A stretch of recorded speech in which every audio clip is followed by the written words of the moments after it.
I have hit record. Let me see how much time we have on the tape here. So it's 2 hours and 16 minutes. When I first looked at it, I was like, 2 minutes and 16 seconds? Shit. It's going to be a quick We're gonna have to ass recording. We're going to have to really rip through this one.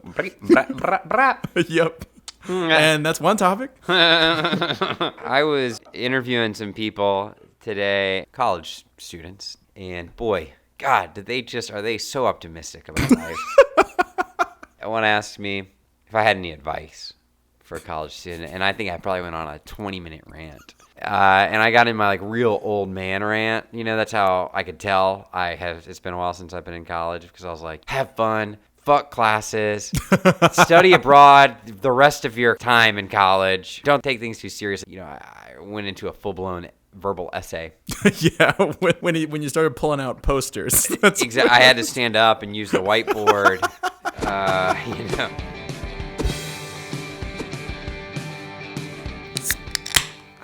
Very nice. This is, I feel like a brewery we're both familiar with. But what, a new project by them or something? Yeah, it's funny you mentioned that, because I think it's a brewery a lot of people in the South, maybe at least Georgia, are familiar with, and it's probably going to become bigger now that it's owned by, I want to say, Coors? Did Coors buy Terrapin? I believe it was Coors that bought Terrapin, and now they have a second brewery, at the stadium in Atlanta. Yeah. So I assume with that kind of backing, they're going to become even more popular. But yes, this is a new Terrapin joint, if you will. You know what I'm saying? It's called the Dancing Gummy Bear. It's a hemp cherry vice. My favorite, though, obviously hemp, it's got a little bit of that marijuana-y taste. Yeah. But along the top of the can, it says pairs well with festivals. And I think yeah, there's just something about that. It does taste like being in the audience at a Grateful Dead concert. Does it taste like combines cherry juice, hemp seeds, and lactic fermentation for a sweet and tart experience? Yes. Okay. All right. Good. Let me take a taste and see if the aromas of stone fruit and fresh nugs make the beer a real pleasure on multiple levels. It smells louder than it tastes, but it smells like when I went in to take the first sip, I was like, "What?" I can. You know what? Yeah. That's not bad. It's refreshing. No. It's a lot lighter than I expected. Not nearly as sour as I was expecting. It's good. It's a very drinkable beer. I could see why that might pair well with festivals. Yeah. If you ever find me a festival that sells this beer, I will be shocked. Yeah. This definitely seems like one that they should sell at Bonnaroo or something. Yeah, but you know how they get with their vendors. I mean, the vendors have some kind of exclusivity deal, and they sell 3 different beers. Right. I went to one hangout festival, and the only thing they had was Coronas. What? Yeah, it is Corona Light, I want to say, Corona Premier. Wait, there's Corona Heavy? Yeah, I think it's just I want to say it has more alcohol, but I'm not even sure that's true. That's a shame. Well, I've got news to start off with. Yeah. This is going to be the first podcast we've done since we have officially gotten onto Social Mead. Oh, yeah. Yes, we have a Twitter account, @NickOrJeff. I wouldn't call it popular. Well, it's only been around for 15 minutes. I'd say nascent. Yeah. Yes, it's quite nascent. And we post things from time to time, make funny comments. It's all in good fun. Mm-hmm. It's really just a little side project, but @NickOrJeff is the handle there. I assume eventually we'll also make our way onto Instagram. Sure. Yeah, probably, if that's possible, if that's a thing. Yeah. We also managed to make ourselves a little trip to Madrid recently. Mm-hmm. It's a good time. I mean, I'll tell you, I still am dreaming about the meat and cheese and wine. Oh my God. Yeah. I've been trying to communicate how good the wine is. It's hard. Oh, it's super fun. Now I'm getting very hungry thinking about the meat and cheese. I guess that's all the announcements. I forget. Is it my turn to go first? It is your turn to go first. Yes. Well, this is actually perfect then. Perfect segue, because we did just get back from Madrid. My topic is directly related to Spain. Hail to the yo. And Madrid and our experiences there. I want to talk to you guys. I want to talk to everybody about La Tabacalera de Lavapiés. Nice. Which that's Spanish. Yes. I know exactly what he said, but we'll just let him confirm it for everybody else. It is a previous tobacco factory turned art installation, turned social experiment, turned art installation again. That's right. I knew that. I just was waiting for you guys all to find out what it was. And together we have arrived. If you get the chance, listeners, if you get the chance to go to Madrid, definitely worth checking out, I would say. We did manage to walk all the way down there. I will warn you, if you are staying in the center of downtown and you walk to La Tabacalera, all the way back is going to be uphill. Yeah, if you walk anywhere in Madrid, the way there and back is uphill. It is uphill. So when Jeff and I went, we got to see a modern art installation, and we got to see a lot of, I guess it's an installation if it's graffiti. Yeah. I'd say that. It's definitely an installation. But it has not been like that for very long. It's a former tobacco factory in the heart of Lavapiés. Lavapiés is the name of the neighborhood. And so, a while back in the early 1800s, it was a tobacco and snuff factory. And Jose Bonaparte hired 7,000 workers. Pretty high volume tobacco factory. It's not that large of a building. No, it's not. 7,000 people, huh? Mm-hmm. I guess they shifted, or they worked in shifts, Yeah. Still. Tight squeeze. Yeah. And but all of the workers were women. And the uniform influenced the classic image of the Manola, or the folklore woman of Madrid. So if you do, I assume if you were to do like a Google image search for Madrid woman, Manola, this uniform will probably be very influential. They sort of in legend are known for being like free and rebellious, independent, passionate, and that attitude has influenced and informed what the tabacalera is today. Because they were shredding, chopping, and rolling tobacco, all the way through the 19th and 20th centuries until eventually the factory was closed in the year 2000. Oh, wow. Yeah, so relatively recently. I would not have expected that. Yeah, the tobacco company was privatized, and the building basically fell into disrepair for years, just sort of degraded over the next 3 years. So in 2003, Spain's Ministry of Culture took it over and repurposed it into basically just a cultural space for locals, community garden, that kind of thing. And pretty much anyone could do whatever they wanted in the area. They just opened it up. And so street artists started doing graffiti. That's when the graffiti started. Performance artists doing, rush shows, flash mobs, DJs. And I don't know if it was a cultural experiment, but just a social area. So the government then classifies the building as a cultural interest and was planning a 30 million euro refurbishment of the building because it's still, decrepit at this point. But eventually they ran out of money, and the government basically gave the thing back to the community. Nice. Yeah. So, nowadays the do-it-yourself atmosphere, apparently it has those curated shows. So we walked into a curated show by accident, right? Yeah. Like the modern art exhibit. Yeah. Is there like a group that oversees the building? Yes. So basically I don't speak fluent Spanish, so there might be. I'm just going to go ahead and apologize in advance for my pronunciation and any mistakes I make. But there's the Promoción del Arte, which is the sort of the contemporary cultural center, and I think they were in charge of that modern art installation that you and I saw initially. Mm-hmm. But then there's also just the local community, CSOA La Tabacalera, which when we saw like the skate ramp and the graffiti and the garden and stuff, that's the people just kind of hanging out, just hanging. Just that was some of the hardest hanging I've ever seen. Yeah, very determined hanging. At one point I was like, are we still in the exhibit? Have we stumbled into like a hovel? Right. Is this a camp? Yeah, I was like, do we keep walking? I mean, there seemed like an exit, and it was still part of the thing. Yeah, I thought we had walked into somebody's backyard or something. Yeah, because people were just silently and alone sitting or standing and drinking mostly. Right. And they looked like they belonged in an art hovel. Right. In an abandoned tobacco factory turned art hovel. Turned potential murder site. I don't know. Yeah. Full daylight, but it's inside a bunch of walls with no ceiling. So it hosts the curated shows, and it tends to focus on modern art, no surprise there, photography, visual art, stuff like that. The full building is 335,000 square feet, but right as of now, only about a third of it is being used. It's like the ground floor where the art installation was, and then the basement where all the graffiti was. Mm-hmm. The fundamental idea of this ongoing social experiment is just participatory democracy. Anyone can use it, right? Painting is fine, performance art is fine, urban farming is fine. Apparently singing and dancing, though we didn't see it. We saw hanging mostly, but apparently you could do a flash mob or something if you wanted to. And anyone's allowed to take it in. It's always going to be, admission is free. So could we have done some art out there? Could we have tagged some walls? Yes, though if you want to graffiti a wall, there's actually a person that you have to email, which I actually have here. If anyone would like to tag a wall at La Tabacalera, simply write an email to elkellertbk, which is ELKELLERTBK @gmail.com. And the Street Art Workshop curates the walls. If you write that person and they write you back, you can be part of an ongoing graffiti installation. And so there's sort of 5.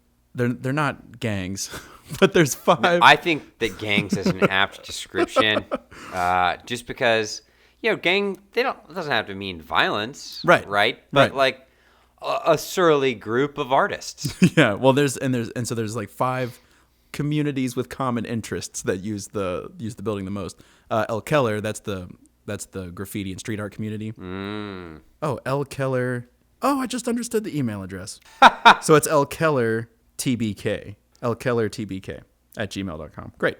There's also Ricicleto, which is the bicycle community where you learn how to fix your stuff. Oh, okay. Roots and Culture, which is dance and reggae, stuff like that. A group known as Tabaxit, which is computer programmers and free software and stuff. Really didn't see anything about that there. No. That would have been cool. And Molino Rojo, which is dance and live performances. Sick. Yeah. And so, admission is always free. Anyone's allowed. Anyone from any background can experience the art there. And we actually got to walk through one of the markets, where they're selling things made by the locals. So, if you find yourself in Madrid and you have any interest, because it's going to be hard for me to describe on a radio program how cool the graffiti was. I think out of all the art that we saw, the graffiti installation was my favorite. Well, hands down. Yeah. Mine as well. Yeah. It was. And let me paint you guys a picture with words here. To set the stage, we're talking about an abandoned, large brick building, factory-sized brick building. First floor, we're talking concrete floors, brick walls, and I think there were some wooden beams, wooden doors and structures. Yeah. But very dirty. Oh, yes. Very dirty. But, and that was fine. That was an okay part. Literally, we're walking through the top area and, a little underwhelmed. Yeah. Honestly. To the point to where I was like, maybe I just don't get it. Yeah, exactly. Maybe it's going over my head or something. We're looking for street art, and we come across this exhibit that was just modern-esque. I don't even know what you describe it as. But then we ended up walking down the street after we were done, kind of defeated, really. Yeah, it's like, that wasn't as cool as I expected. Stumbled on this strange door. We saw people going in, so we said, fuck it, let's follow them. Let's go in there. Yeah. And then all of a sudden we start getting into the graffiti art. And I was like, oh, this is super cool. Yeah. It's like, oh, why did they only tag the way to the bathrooms? Exactly. Like, this is so cool. Literally. It's like the back of the building. And then we find this door with some stairs. And we're like, okay. So all right. We walk down these stairs. And this is where Nick was talking about being in someone's backyard. Because it's this ramshackled garden. Yeah. Just like in planter boxes. Yeah. Like the eccentric neighbor's yard. Yeah. Like a walled-in neighbor's yard where for some reason they did the entire yard in concrete and then planted plants in boxes above the concrete. Exactly. It didn't look like they were growing food. No. And the plants didn't look in great shape. Not the best shape, no. And there's just a couple of older guys hanging out, shirtless, some of them smoking and drinking. Yeah, odd. Mm-hmm. And so then we just start walking around. There's more graffiti out here, though, so we continue. Yeah. But then we get to this, I want to call it a tunnel. Yeah, it was like the catacombs under the building. It was like the catacombs under the building, dark. Very. And we just were like, fuck it. And we walked in, and I'll tell you, we found the Fort Knox of street art. Yeah. Beautiful. Just these tunnels. And I felt like we walked forever through these tunnels of gorgeous street. I don't even think we saw it all, honestly. No, because there's no map, and there's no way to orient yourself except for looking at the art that you're walking past. I don't think we saw anything twice. I don't think we, I'm not even sure how we got out, but that was just kind of the scariest part about it, because some of this art was disturbing. Yeah, aggressive. Yeah, it was very aggressive street art. Gorgeous, but when you're in a dark tunnel, and a lot of the time there wasn't anybody else around, it can be a little disturbing. Yeah. And for some reason, one of the zeitgeists was blood out of the eyes. Yeah, there was a lot of violence in the art. Yeah. And a lot of empty eye sockets. A lot of eye stuff, now that I'm thinking about it. Yeah, I like my eyes. Yeah. I wasn't sure if it was a message or a threat. There's some very dark pieces in there. I would have liked to have met some of the artists. However, my Spanish, on a good day, it's bad. I'm glad you brought something up from Spain. I wanted to, but I'm kind of glad I didn't now that you did. Right. I think when we were there, I had some ideas, but I just forgot them. Yeah. Well, we saw a lot. We had an action-packed 2 or 3 days there. We did, man. We were doing like 20,000 steps a day. Easy. Yeah. Uphill the whole Both time ways. somehow. No matter what we did, we were always walking uphill. God, what is the name of that artist who has those stairs paintings? Oh, MC Escher. Spain is a real-life MC Escher drawing. Yeah, always up. You always went up. Hopefully someone else can chime in that's been to Spain and say we're just insane, which we could be. Honestly, I mean, we drank a lot of wine. Oh, the wine is so good. And a lot of cocktails at that bar, 1969 or something. Was that what it was? 1862 or who something? knows? Yeah. Some year. Yeah. I know every cocktail was only €9, which €9 for a mixed drink might sound pricey, but these took like 10 minutes to make. Stout beverages, and in Atlanta, they would easily be $13 to $18 cocktails. Easy. Oh, for sure. I'm so mad how numb I've gotten to cocktail prices. Oh, yeah? My favorite bar, it was $12 cocktails there. Mm-hmm. I was traveling for work, so my company was paying for the drinks, and I was like, man, these are expensive, but they're so good that I might actually buy one if I was here. $12 is insane, but these would be worth it. Yeah, the Tomcat Sour. Oh, yes. Now fast forward to current day, and I'm like, oh, $12 cocktails, that's fine. That's not too bad. That's like a normal, that's a low-price cocktail in Atlanta. I hate how normal it has become. I was at a concert last week. The beers were $12.50. Man, $12 for a beer. I just bought a 12-pack for about that much money, for like $16. Couldn't believe it. Yeah. All right, I think it's break time. Yeah, let's get some more. Speaking of beers, Let's get a refresher. Are we back in business? we are back in business. Jazz Cabbage time. Jazzy Cabbage. I feel like I should talk in my smoothest voice. Of course. Jazz Cabbage. Hey, all you hip cats and hot mamas out there.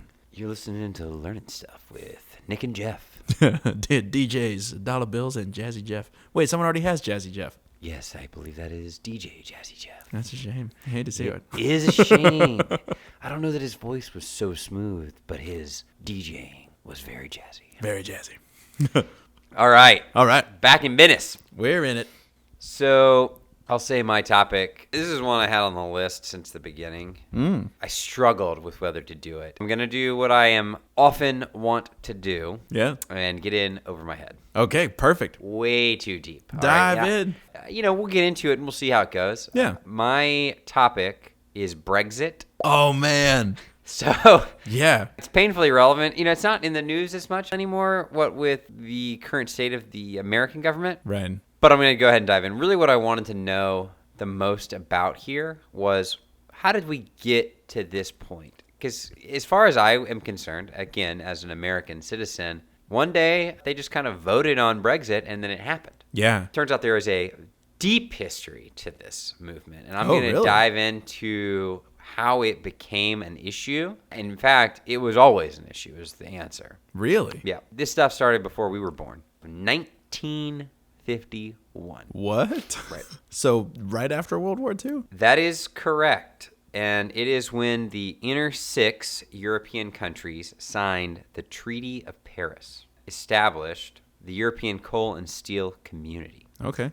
And so that was, set up really as an economic group, but it was basically Belgium, France, Italy, Luxembourg, the Netherlands, and West Germany. Okay. And basically, there were some other countries that were involved. There was the Outer 7.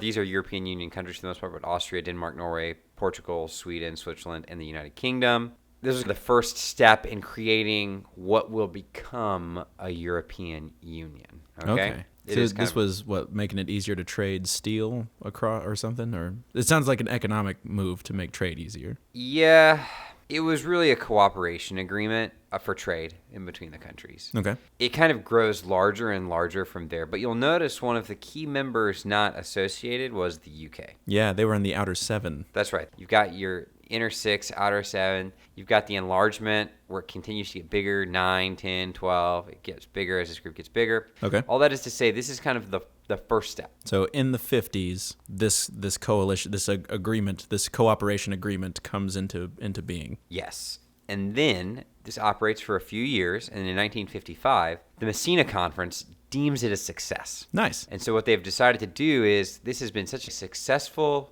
combination for these countries, they're going to extend the concept further, which leads to the 1957 Treaties of Rome, which establishes the European Economic Community and the European Atomic Energy Community. Yes. The Euratom. Yeah.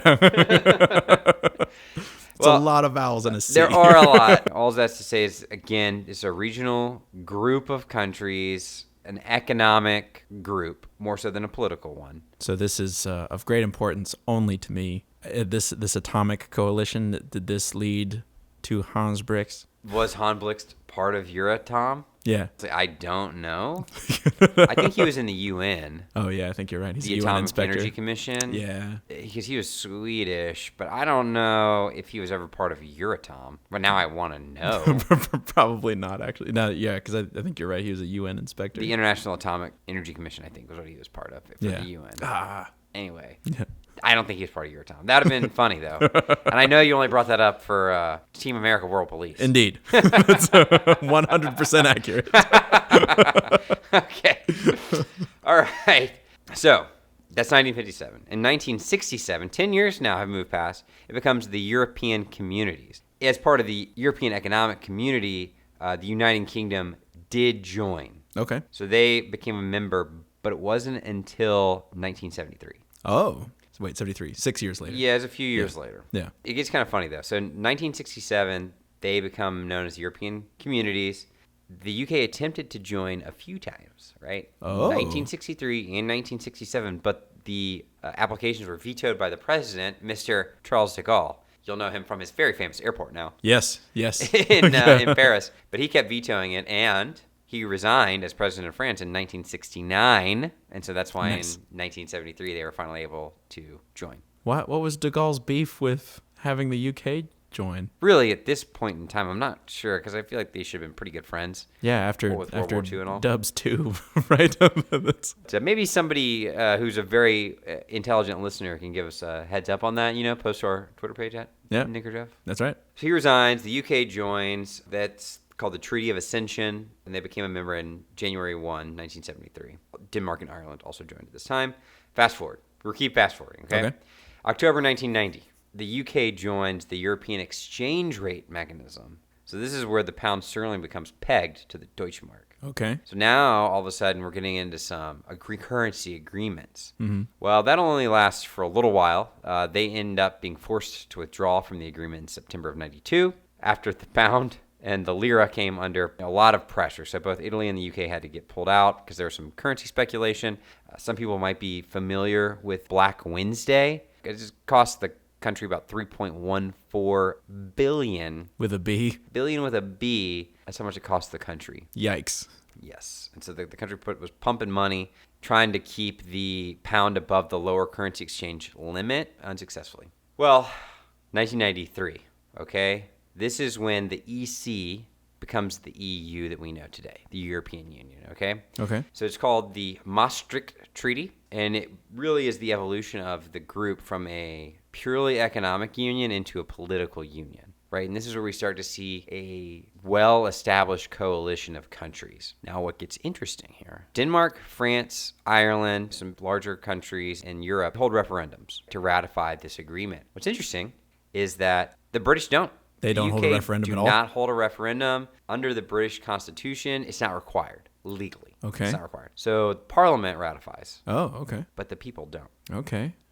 There's a British historian here who I'm going to quote. His name is Vernon Bogdanor. I don't know. I'm not British. I can't speak these names. That's definitely someone who teaches at Hogwarts. So he wrote that there was a clear constitutional rationale for requiring a referendum because although MPs are entrusted with legislative power by the electorate, they're not given authority to transfer that power. Okay. Right? Okay. Further, as the ratification of the treaty was in the manifestos of the three major political parties, voters opposed had no way to express it. So the parties in control, they wanted it. The voters never had a chance to say, that's not what we want. Interesting. So this was a perceived democratic deficit. Essentially, the people were not given the opportunity to voice their opinion, and some believed that they were forced into this. Yeah. So this is early 1990s. It directly led to the formation of two new political parties. No way. The Referendum Party and the UK Independence Party. Now, you have definitely heard of the UK Independence Party. Yeah, that sounds familiar. It's a Eurosceptic political party focused on that they believe the UK should be independent and not part of the European Union. And what's really interesting is that in the 2004 European elections, they got third place. In the 2009 European elections, they get second place. Wow. And in the 2014 European elections, with 27.5% of the vote, first place. Okay. So now, 10 years have passed, 11. Mm-hmm. They went from 0 to the number one party in Parliament, and it was the first time since 1910 that a party other than Labour or Conservative had taken the largest share of Parliament in a nationwide election. Wow. They've gone from 0 to first place. Yeah. In 11 years, all because there was no referendum for joining the European Union. So when you think about it in that perspective, you can tell there was some unrest within the country. So it's been there for years. Yeah. So this is considered the strongest correlate of the support for the Leave campaign. Was that the bus guy? Who's the bus guy? I just remember there was a red bus driving around saying that they were going to spend the dues they send to the EU on healthcare or something. Ooh, maybe? So my knowledge of this is weak, and it comes entirely from John Oliver. Basically that is the best source of knowledge other than us. And he characterized Brexit as this guy drove around in a big red bus with a lie on it. And now they're going to Brexit. Oh, I don't know. It might have been the opposition because David Cameron didn't want them to leave. Oh, okay. No. Oh, yeah. I'm thinking of the wrong guy. Yes. I remember David Cameron. That's right. He's getting pressure to have this vote. And he says, okay, you know what? We're going to hold an in or out referendum if he is reelected, basically. So he is able to get reelected prime minister. And so he holds a referendum. And there's some controversy about the language of the vote, whether people truly understood what they were voting for, and did they do a good job informing people what would be the consequences of leaving the European Union. He felt pressured, so he held this referendum vote. But what he said was, if you vote to stay, we're going to make some adjustments to the current agreement. And he was focused on, can we renegotiate the protection of the single market for non-Eurozone countries? Can we reduce red tape? And then also, they really wanted to cut down on immigration from the rest of the European Union. Mm-hmm. And you'll find that when the referendum does come up, that was one of the biggest fears. I don't want to call it xenophobia. I mean, that's what it was, I think. But and in December of that same year, 2015, the opinion polls were showing a very clear majority in favor of remaining. Yeah. But as history now shows, in June of 2016, 51.89% voted to leave the European Union, while 48.11% voted to stay. That is so thin. Yeah, it's a thin margin. It's a razor-thin margin. The turnout, I want to say, was in the 60 to 70% range. So it's not miserably bad. It's not like an American election bad. But it's not an Australian election either. Exactly. It's not an Australian election good. Yeah. The reason I've gone through all this detail up to this point and really have not talked about anything current is because it shows there was discord among the people and how this came to be. Yeah. People perceived they were slighted, and then a political party used that to gain power. Very effectively. Very effectively. It's not too dissimilar when you start to listen to the reasons that they voted for it to how our current president, Trump, was elected. David Cameron, he quit. I don't know if you guys remember this. Oh, he was like, peace out. There was like a David Cameron-shaped hole in the wall. Yeah, he pieced the fuck out so fast that he literally, there was one of those dust trails behind him that you could see it. And he said, you know what? I think the next prime minister should do the articles and everything. And that was Theresa May. She did get the whole thing done. It's funny, though, because after that, there was a petition that went around the country, had 4 million signatures for a revote. Oh, wow. Because they didn't feel that the issues were clear enough for the voters. Of course, that got thrown out. The Leave vote was the greatest among people who had lower incomes and high unemployment, a strong tradition of manufacturing employment, and in which the population had fewer qualifications. Right. It also tended to be greater where there was a large flow of Eastern European migrants into areas with a large share of native low-skilled workers. So that means we've got people coming in who cannot vote, potentially taking the jobs of people who could vote. Can vote, yeah. Right. It's a little bit of a knee-jerk reaction. If a company wanted to pay someone less money, and then those people leave. I've seen it 100 times. They don't give you your job back and pay you more money again. No. The job leaves with the people. Yeah, they move the factory overseas or they automate it. Exactly, absolutely. It's a sad story, and it's a real issue with work, but this is the trend. Yeah. And then another thing was those in lower social grades, they were definitely more likely to vote leave, while those in higher social grades, upper middle class, were more likely to vote remain. It gets kind of tough because you got this divide in income and equality, and so those lines, it sounds very much like I could see how those votes would happen. That is a little bit different than the way the election turned out in America, but it's interesting nonetheless kind of to see how it happened. Older, less educated voters, they went with leave. A majority of white voters wanted to leave. I don't want to shame the white race, but no shock there. Right. Because you only 30%-ish of Asian voters and 27% of black voters chose to leave. That's a pretty significant margin. Right. And that kind of goes in line with the trends. That, I feel like, goes very much in line with how our election turned out. Right. I don't know if you guys have heard about Article 50 of the European Union Treaty. That is essentially what allowed the UK government to pull out. It essentially started a 2-year countdown.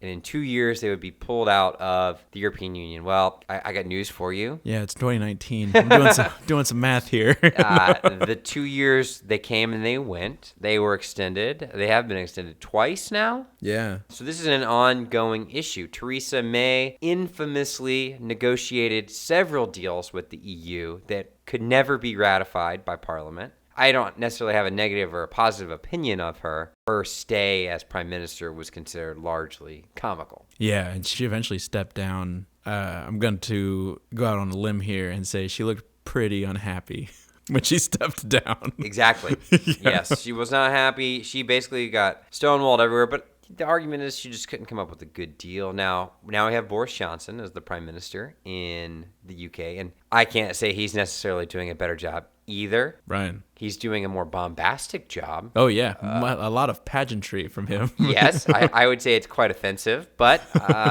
it's so funny. This is a great anecdote that Parliament passed a law requiring the prime minister to ask for an extension should a deal not be reached. I believe it was by October 20. Mm-hmm. And, of course, the deal wasn't reached. And so he had to write a letter asking for an extension. And my favorite part is he writes the letter and he sends it. He does not sign it. Right. And then he writes another letter talking about how he doesn't want an extension and that they should leave. And he signs that one.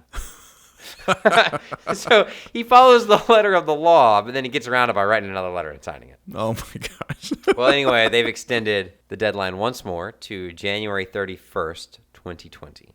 There is a deal in play that looks like it actually might get through. I think one of the biggest issues has been the Irish border. Yeah, the border between Ireland and Northern Ireland is just a really sticky...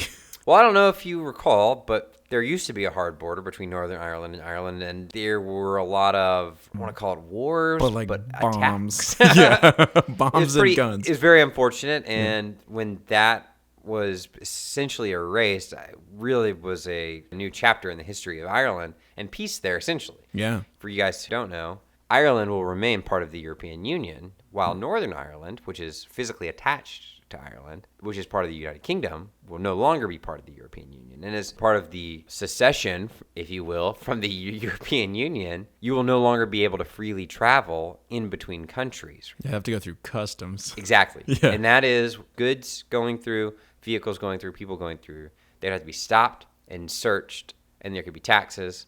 And this is what is called a hard border. Mm-hmm. So that's a big concern. They don't want bombings to happen, and it's very interesting when you look at the breakout of the vote because Northern Ireland overwhelmingly voted to stay. Yeah. Scotland also, anecdotally, voted to stay. Huh. Unrelated reasons. I think what's going to happen is they're going to have a soft border between Northern Ireland and Ireland, but then if you want to get to mainland UK, that's when you have to go through the customs. I'm trying to think of an analogy. U.S. and Canada, do we have a soft border, or do we Negative. That is a hard border. That's a hard border The United States does not have any soft borders. Okay, we got only the hardest borders. Yeah, you can't go from any country into the United States or out of the United States without going through a hard border check. So it'd just betwixt our states then. Very impossibly soft borders. Yes, literally only the states. Yeah. Because not Puerto Rico. Do you have to go through customs if you go to... It's not customs, but you can't send goods by ship into America from Puerto Rico without going through some kind of check, I believe. Oh, really? Yeah. I did not know that. It was like a huge issue when they had the hurricane there. Yeah. Oh, God. All those infamous paper towels had to go through customs. Yeah, all the paper towels. Okay, one last piece I'll give. It's called the divorce bill. The European Union has decided that in order for the UK to leave, they owe the European Union 52 billion pounds. In alimony?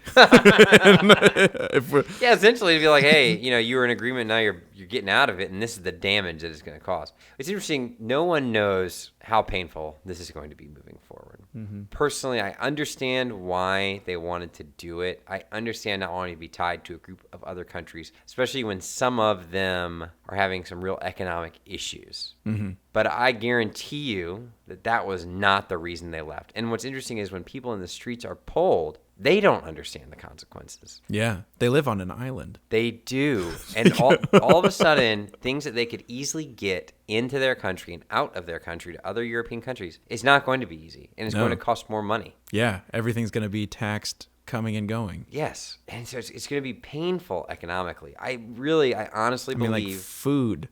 They live on an island. Yes. What it will cut down on probably is immigration or illegal immigration, and they're going to be able to reduce refugees being accepted into the country. I do think that's the real reason that this is happening, and a lot of people will openly admit that that's why they voted for it. It's too bad, though, because then how will they get to say,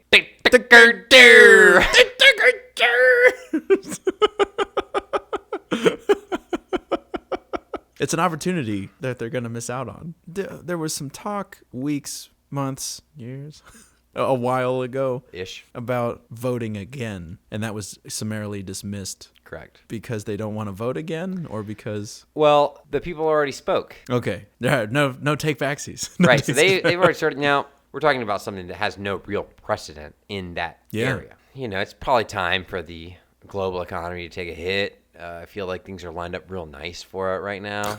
Things are just getting in, some dominoes are like really getting intricate. So lined up. I mean, but a country that is not complaining that much is Spain. Yeah, we're all gonna end up in fun housing communes, just doing graffiti in the catacombs underneath our burned out factories. Yeah, I don't think I could think of a more diametrically opposed set of groups than the people who want to leave the European Union in the UK and those who are graffitiing the walls in Spain. Yeah, in a culturally protected area specifically designed to foster street art, performance, flash dancing. Yeah, exactly. I think that they're very dissimilar. There's so much freedom in the Tabaclera, which I'm going to call it for shorthand because I can't remember the whole name. Oh yeah, something about lavapiés. Yeah, it's a lot. It's a lot of Spanish words in there. But there's that freedom.